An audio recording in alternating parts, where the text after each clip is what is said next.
বাংলাদেশের রাজনীতিতে এখন আলোচনার অন্যতম কেন্দ্রে আছে ত্রয়োদশ জাতীয় সংসদ নির্বাচন। একদিকে বাংলাদেশের অন্তর্বর্তী সরকার নির্বাচনের প্রস্তুতি নিচ্ছে বলে দাবি করছে, অন্যদিকে নির্বাহী আদেশে ১৬ বছর ধরে ক্ষমতাসীন আওয়ামী লীগের কার্যক্রম নিষিদ্ধ আছে। নির্বাচন যদি সত্যি ঘনিয়ে আসে, তাহলে দেশটির সবচেয়ে পুরাতন দলটি কি করবে, এমন প্রশ্ন রেখে গণমাধ্যমে কিছু প্রতিবেদন প্রকাশিত হচ্ছে। আওয়ামী লীগের অভ্যন্তরীণ কয়েকটি সূত্র দাবি করেছে, অধ্যাপক ইউনূসের নেতৃত্বাধীন বাংলাদেশের অন্তর্বর্তী সরকারের বিরুদ্ধে মাঠে নামতে যাচ্ছে দলটি। ৩টি ধাপে দলটি দেশে ও দেশের বাইরে সংগঠিত হয়ে কাজ করবে। প্রথম ধাপের অংশ হিসেবে চলতি অগস্ট মাস থেকে আন্দোলনে নামার জন্য তৃণমূলকে সংগঠিত করার দায়িত্ব পেয়েছে দলটির শীর্ষস্থানীয় নেতারা। এ লক্ষ্যে বাংলাদেশের সাবেক প্রধানমন্ত্রী ও আওয়ামী লীগ সভানেত্রী শেখ হাসিনা দ্বিতীয়বারের মতো দলটির নেতাদের সাথে বৈঠক করেছেন। ৭ই আগস্ট বিকেলে দলের ৬ নেতার সাথে দিল্লিতে নিজ বাংলোতে এই বৈঠক অনুষ্ঠিত হয়েছে। এর আগে গত ৩১শে জুলাই শেখ হাসিনা প্রথমবারের মতো দলটির ৬ শীর্ষ নেতার সাথে বৈঠক করেছিলেন। প্রথম দফায় বৈঠকে অংশ নেয়া ৬ শীর্ষ নেতা ৬ই আগস্ট কলকাতায় অবস্থানকারী আওয়ামী লীগ ও এর অঙ্গ সংগঠনের নেতাদের সাথে বৈঠক করেছেন। বৈঠকের একাধিক সূত্রে জানা গেছে, বাংলাদেশের প্রতিটি জেলার তৃণমূল নেতাদের মধ্য থেকে নেতৃত্ব বাছাই করে আন্দোলন পরিচালনার দায়িত্ব দেওয়া হবে। অন্যদিকে সরকারি সূত্রগুলো বলছে, আওয়ামী লীগের তৎপরতা বাড়তে পারে এমন খবর গোয়েন্দা সংস্থাগুলো সরকারকে দিয়ে রেখেছে। বিশেষ করে দিল্লিতে বসে শেখ হাসিনা দলটির শীর্ষ নেতাদের সাথে বৈঠক করে যাচ্ছেন বলে সংবাদ মাধ্যমে খবর প্রকাশ হওয়ার পর থেকে চিন্তিত হয়ে পড়েছে সরকার। সেজন্য দলটির নেতাকর্মীদের ধরপাকড়ের মাত্রাও বেড়েছে। গত এক সপ্তাহে দলটির কমপক্ষে ১৬০০ নেতাকর্মীকে আইন শৃঙ্খলা বাহিনী গ্রেপ্তার করেছে। বিশেষ করে ১৫ই আগস্ট যাতে কোনো বড় ধরনের কর্মসূচি দলটি করতে না পারে, সে লক্ষ্যে আইন শৃঙ্খলা বাহিনী কাজ করে যাচ্ছে বলে দাবি করেছেন পুলিশের কয়েকজন ঊর্ধ্বতন কর্মকর্তা। ফলে দৃশ্যত সামনের দিনগুলোতে বাংলাদেশের রাজনৈতিক পরিস্থিতি আরো সহিংস ও সংঘাতময় হয়ে ওঠার আশঙ্কা প্রকাশ হচ্ছে। বিস্তারিত জানতে চলুন যাওয়া যাক বিশ্লেষণে।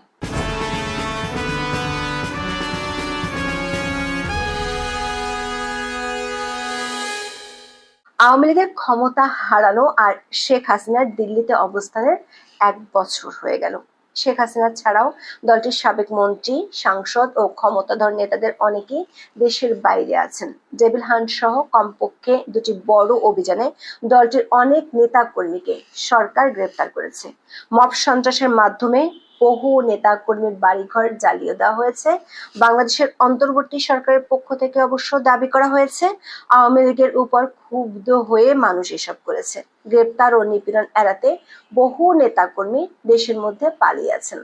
দলটির সাবেক মন্ত্রী, এমপি সহ নেতাকর্মীদের একটা বড় অংশ গ্রেপ্তার হয়ে মানবতা বিরোধী অপরাধ ও হত্যাকাণ্ড সহ বিভিন্ন মামলায় বিচারের মুখোমুখি হচ্ছেন। শেখ হাসিনা সহ দলটির শীর্ষস্থানীয় নেতাদের বিরুদ্ধে জুলাই হত্যাকাণ্ডের ঘটনায় মামলার স্তূপ জমে গেছে। আন্তর্জাতিক অপরাধ ট্রাইব্যুনালে শেখ হাসিনা ও সাবেক স্বরাষ্ট্রমন্ত্রী আসাদুজ্জামান খান কামালের বিরুদ্ধে মামলার শুনানি চলছে। এরই মধ্যে গত ১০ই মে সরকার নির্বাহী আদেশে দলটির কার্যক্রম নিষিদ্ধ করেছে। আগে আওয়ামী লীগ ও এর অঙ্গ সংগঠনগুলোর বিক্ষিপ্ত কিছু মিছিল চোখে পড়লেও ১০ই মের পর এগুলো কমে গেছে। দেশের ভেতরে কোনো অঞ্চলে দলটি কোনো তৎপরতা নেই। গত ২ মাসে চোখেও পড়েনি কোনো তৎপরতা। দলটির তৎপরতা মূলত চলছে অনলাইন ভিত্তিক। সাবেক প্রধানমন্ত্রী নিয়মিতই দলটির অফিসিয়াল ফেসবুক পেজে অডিও বার্তা দিয়ে থাকেন। লাইভে দলটির তৃণমূলের নেতাকর্মীদের সাথে কথা বলেন। কিন্তু এক সময় দুর্দণ্ড প্রতাপশালী দলটি জুলাই আন্দোলনের পর কি তাহলে চুপসে গেল? এমন প্রশ্ন উঠছে সাম্প্রতিক সময়। বেশ কিছু গণমাধ্যমে প্রকাশিত প্রতিবেদনে প্রশ্ন তোলা হয়েছে, দলটির ভবিষ্যৎ কি? আগামী নির্বাচনে যদি আওয়ামী লীগকে অংশ নিতে দেয়া না হয়, তাহলে দলটি কি করবে?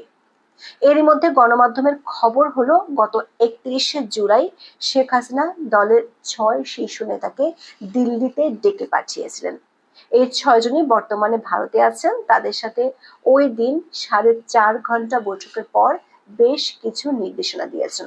শেখ হাসিনার নির্দেশ অনুযায়ী 6 আগস্ট ওই 6 নেতা কলকাতার পার্ক স্ট্রিটে আওয়ামী লীগ ও অঙ্গ সংগঠনের প্রায় 50 জন নেতার সাথে বৈঠক করেন। অধ্যাপক ইউনূসের নেতৃত্বাধীন সরকারের পদত্যাগের দাবিতে দলটি আন্দোলনে নামার সিদ্ধান্ত নিয়েছে। 3টি ধাপে দলটি আন্দোলনের কর্মসূচি হাতে নিয়েছে। প্রথম ধাপ হলো বাংলাদেশে ছড়িয়ে ছিটিয়ে থাকা তৃণমূলকে সংগঠিত করা। বৈঠকে উপস্থিত 50 জন নেতাকে নিজ নিজ এলাকায় নিজেদের তৃণমূলকে সংগঠিত করার দায়িত্ব দেওয়া হয়েছে। যেসব নেতা দেশে আছেন তাদের মধ্য থেকে নেতৃত্ব বাছাইয়ের নির্দেশনাও দেওয়া হয়েছে। যেহেতু সরকারের পক্ষ থেকে নির্বাচনের কথা বলা হয়েছে, তাই দলটির আন্দোলনের দাবি হবে no Awami League no election, মানে আওয়ামী লীগ ছাড়া কোনো নির্বাচন যাতে না হয় সেজন্য দলটি সর্বশক্তি দিয়ে আন্দোলনে যাওয়ার পরিকল্পনা করছে, এমনটাই দাবি করেছেন দলের কয়েকজন নেতা। অবশ্য দলটির এখন যে অবস্থা তাতে দলটি আদৌ সংগঠিত হয়ে আন্দোলন করতে পারবে কিনা এমন প্রশ্ন উঠতে পারে। দলটির নেতারা বলছেন দলের 6 সিনিয়র নেতার সাথে শেখ হাসিনার বৈঠকে এই বিষয়টি নিয়ে আলোচনা হয়েছে। সেজন্য কমপক্ষে 3 স্তরে নেতৃত্ব বাছাইয়ের কথা বলা হয়েছে, যাতে আইন শৃঙ্খলা বাহিনী গ্রেপ্তার করলেও সাংগঠনিক তৎপরতা দমে না যায়। এদিকে 7 আগস্ট দ্বিতীয় দফায় শেখ হাসিনা দিল্লিতে তার বাংলোতে আওয়ামী লীগের আরো 6 নেতাকে বৈঠক করতে ডেকেছেন। এই 6 নেতা হলেন সাবেক শিক্ষামন্ত্রী ব্যারিস্টার মহিবুল হাসান চৌধুরী নওফেল, সাবেক সংসদ সদস্য আলাউদ্দিন নাসিম, ইলিয়াস মোল্লা, নাঈম রাজ্জাক এবং ডক্টর সেলিম মাহমুদ।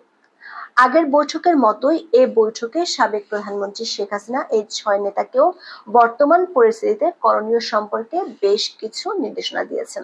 এই বৈঠকে দেশের প্রতিটি বিভাগে দেশের অবস্থানকারীদের মধ্য থেকে যোগ্যদের নেতৃত্ব দেওয়ার বিষয় নিয়ে আলোচনা হয়েছে।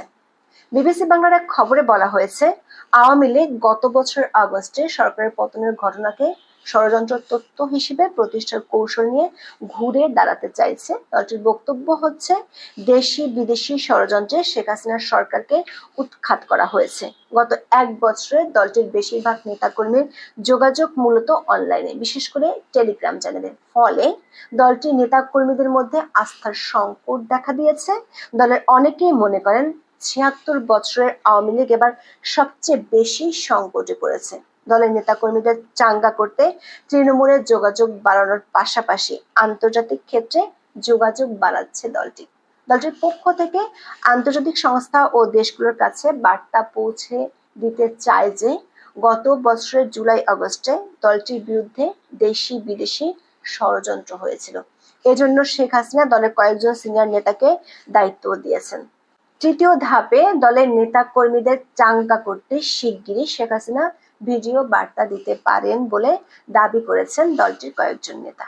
অন্যদিকে সরকারি সূত্রগুলো বলছে, আওয়ামী লীগের তৎপরতা ঠেকানোর জন্য সরকারও বেশ সক্রিয়। 6 আগস্ট দৈনিক প্রথম আলোতে আইন উপদেষ্টা আসিফ নজরুলের সাক্ষাৎকার প্রকাশিত হয়। সেই সাক্ষাৎকারে তিনি কেন আওয়ামী লীগকে নিষিদ্ধ করা হয়েছে তার ব্যাখ্যা দিয়েছেন। তিনি বলেছেন, তার সরকারের সত্যি সত্যি আশঙ্কা আছে আওয়ামী লীগ নির্বাচন তো দূরের কথা, রাজনৈতিক মাঠে সক্রিয় থাকলে দেশে কোনো দিন নির্বাচন করা যাবে না, দেশ পরিচালনা করাই যাবে না। তিনি দাবি করেন, ইন্টেলিজেন্স রিপোর্ট আছে যে সরকারের বিরুদ্ধে আনসারের বিক্ষোভ সহ বিভিন্ন বিক্ষোভে আওয়ামী লীগের ইন্ধন ছিল। বেশ কিছু ক্রেডিবল এভিডেন্স বা বিশ্বাসযোগ্য প্রমাণ আছে। পুলিশের একাধিক সূত্র বলছে, ডেভিল হান্ট ও চিরুনি অভিযানে 2 দফায় আওয়ামী লীগের প্রায় 10,000 নেতাকর্মীকে গ্রেপ্তার করা হয়েছিল। মনে করা হয়েছিল দলটির শক্তি কমে গেছে, কিন্তু এনসিপির গোপালগঞ্জের সমাবেশকে ঘিরে দলটির শক্তি সম্পর্কে সরকারের নতুন ধারণা হয়েছে। গোপালগঞ্জে আইন শৃঙ্খলা বাহিনীর গুলিতে মানুষ মারা যাওয়া, অসংখ্য লোককে গ্রেপ্তার পর সরকার সমালোচনার শিকার হয়েছে। সেখানে 13টি মামলায় 15,000-এর বেশি আসামি করে গ্রেপ্তার অভিযান চালানো হয়েছে। গোপালগঞ্জে মোটামুটি ক্র্যাকডাউন চললেও গোয়েন্দা তথ্য হলো দক্ষিণবঙ্গের বেশ কয়েকটি জেলায় আওয়ামী লীগের এখনো শক্ত অবস্থান আছে। এমনকি ঢাকাতে দলটির কয়েকটি মিটিং এর খবর গোয়েন্দারা পেয়েছে। এরপর থেকে গোয়েন্দা তথ্যের ভিত্তিতে সারা দেশে আওয়ামী লীগ ও এর অঙ্গ সংগঠনগুলোর নেতাকর্মীদের গ্রেপ্তার চলছে। পুলিশ সদর দপ্তরের তথ্য অনুযায়ী আগস্ট মাসের প্রথম 5 দিনে সারা দেশে চলমান বিশেষ অভিযানে আওয়ামী লীগের 1593 নেতাকর্মীকে গ্রেপ্তার করেছে পুলিশ। 15ই আগস্টকে সামনে রেখে আওয়ামী লীগ যাতে কোনো অনুষ্ঠান বা তৎপরতা চালাতে না পারে সেজন্য গ্রেপ্তার অভিযান চালিয়ে যাবে পুলিশ। আওয়ামী লীগের একটি সূত্র বলছে, দলের তৃণমূলের তৎপরতা বাড়ানোর পর আওয়ামী লীগ তার নির্বাচনী মিত্র মানে 14 দলকেও মাঠে নামার অনুরোধ করবে। লক্ষ্য হবে এই দলগুলোকে ছাড়া যাতে দেশে কোনো নির্বাচন না হয়। এখন এ পর্যন্ত। সবাই ভালো থাকুন, সুস্থ থাকুন, নিরাপদে থাকুন। দেখা হবে আগামী পর্বে।